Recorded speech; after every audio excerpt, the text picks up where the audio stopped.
जो अपना सब कुछ छोड़ दे, कि भूल जाऊं अपना घर पूरी तरह, झोली फैलाऊं और न मिले भीख, कि मैं भीख भी मांगू और मुझे भीख भी नहीं मिले। मतलब ये कवित्री कह रही कि भीख मांगी मैंने और भीख मुझे मिल गई, तो मेरा जो मोह है, मेरा कनेक्शन किससे जुड़ जाएगा? उस भीख से भी जुड़ जाएगा।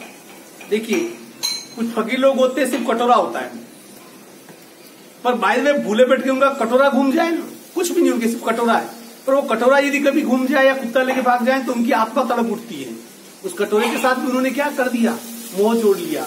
तो कवित्री कह रही है कि मैं भीख मांगू, झोली फैलाऊं और ना मिले भीख, झोली फैलाऊं और मुझे भीख भी नहीं मिले, क्योंकि तो भीख नहीं मिलेगी तो मेरा उससे जो मोह बन सकता है वो भी नहीं बनेगा। कोई हाथ बढ़ाए कुछ देने को तो वो गिर जाए नीचे, और उसके बावजूद भी भीख नहीं मिलेगा। फिर भी कोई ऐसा मिल जाए जो अपना हाथ बढ़ाकर मुझे देना चाहे, भीख भी देना चाहे, तो वो भीख भी क्या हो? नीचे गिर जाए। मतलब कि किसी भी चीज से किसी के साथ कोई समर्पण नहीं रखना, संपर्क कवित्री रखना नहीं चाहती है, क्योंकि धीरे धीरे मोह के तार ये टूटेंगे, तब जाके आपका समर्पण पूरा होगा। आपने एक व्यक्ति का नाम सुना होगा, रामकृष्ण परमहंस, विवेकानंद के गुरु थे। किसके गुरु थे? रामकृष्ण परमहंस की माँ, उसकी पत्नी का नाम था शारदा, और वो शारदा बा, उससे बा कहते थे। बंगाल में बा किसको कहते हैं? माँ होती उसे कहते हैं। पर रामकृष्ण परमहंस आध्यात्म के उस स्तर को प्राप्त करके गए थे जहां पति पत्नी का कोई रिश्ता नहीं, इसलिए अपनी पत्नी को बा कहते थे।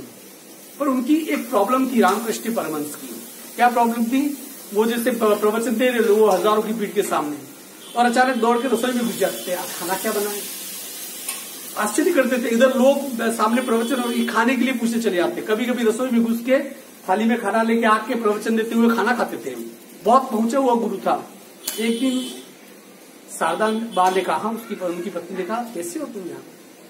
हजारों लोग तुम्हें सुनने आते हैं, पूरे देश में, सब पूरे विश्व में तुम्हारा सम्मान है, और ये इतनी लालसा खाने की। तब रामकृष्ण परमहंस ने एक लाइन कही कि मैंने अपनी जिंदगी के मोह के सब बंधन में तोड़ चुका हूं, सिर्फ एक मोह का मैंने बंधन इस दुनिया से जुड़ाव रखने के लिए मैंने बाकी रखा, ये खाना। इसमें मेरी लालसा इसलिए ताकि मैं इस धरती से जुड़ा रहूं। जिस दिन मैंने खाने को ठुकरा दिया, उसके 3 दिन के बाद मेरी मृत्यु हो जाएगी, तो लिख लेना।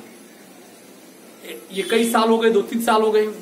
और जब लगा, एक दिन रामकृष्ण परमहंस, शारदा बा उसके सामने थाली लेके आई, पर रामकृष्ण परमहंस ने क्या कि वो थाली को क्या कर दिया? सरका दिया।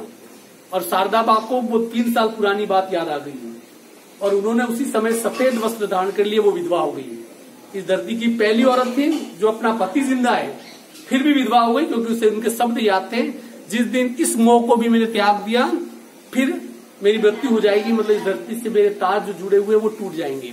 और 3 दिन के बाद रामकृष्ण परमहंस की मौत हो जाती है। सिर्फ एक बंधन को उन्होंने पकड़ के रखा था, पर कवित्री कहती है कि सब बंधन धीरे धीरे क्या हो जाए?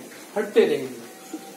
और यदि मैं झुकूं उसे उठाने, और भीख भी मुझे मिले, नीचे गिर जाए, और खुदा न खास्ता मेरे मन में कोई मोह पैदा हो जाए, उसे लेने के लिए मैं झुकूं भी सही, तो कोई कुत्ता आ जाए और उसे झपट कर छीन ले मुझसे, कि जैसे उस भीख को उठाने के लिए मैं झुकूं भी सही, तो कोई कुत्ता आ जाए और उस भीख को भी लेके चला जाए, ताकि मैं जीरो में शून्य बन के रह जाऊं, मेरा तेरे प्रति समर्पण पूरा हो जाए।